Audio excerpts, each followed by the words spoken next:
Lalli hafði fengið sér í nefið af klókindatóbakinu sínu til að hugsa upp hvernig hann gæti veitt kettlingunum makleg málagjöld fyrir eldpúkana og nú var hann lagður af stað á markaðinn í þorpinu.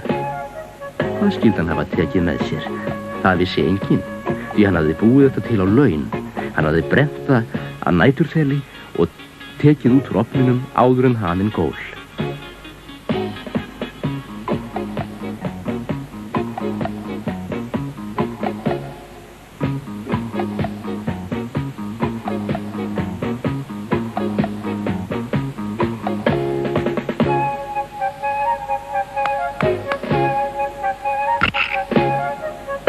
Ó nei, nú svo það var þetta sem hann hafði verið að gera.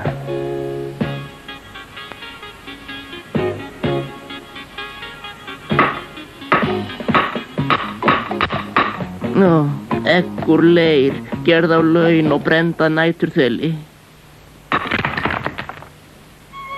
Það leit út fyrir að verða gaman á markaðnum í dag. Bara það komi nú í dag. Ég hef satt að segja ekki mikinn áhuga á að fara með þetta sjálfur á markaðinn.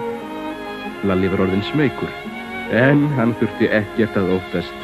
Markaðssölukonurnar bíðu eftir honum, fullar eftirvæntingar.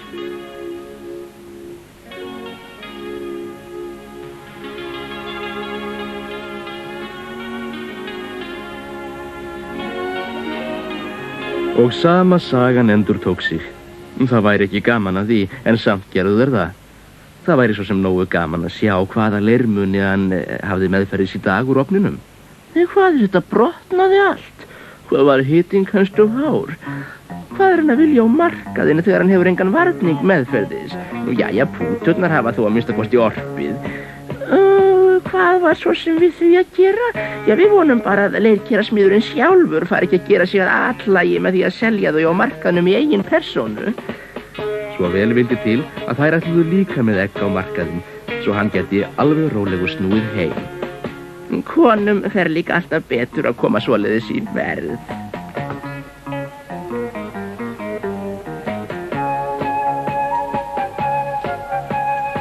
Ég geri þeim kannski rátt til, ef þær bera nú umhyggju fyrir mér. Nei, þær hafa aftur prettað mig, sagði Lalli við sjálfan sig. En til öryggis fekk hann sér í nefið af klókindatóbakinu.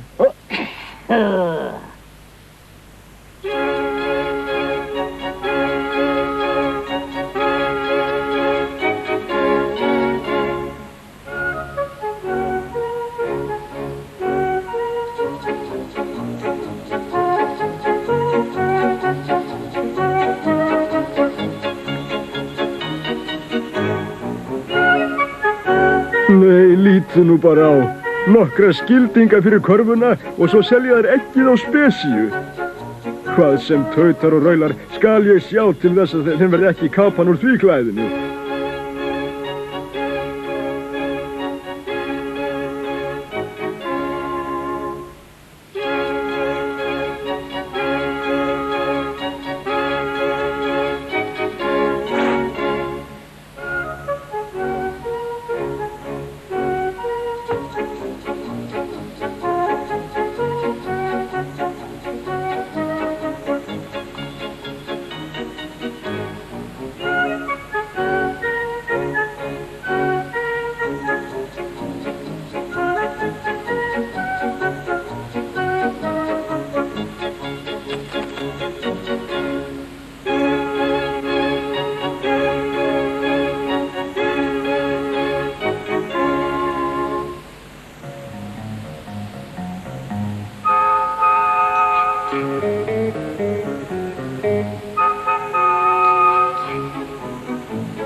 Úr þessu eggi verður engin hádegisverður.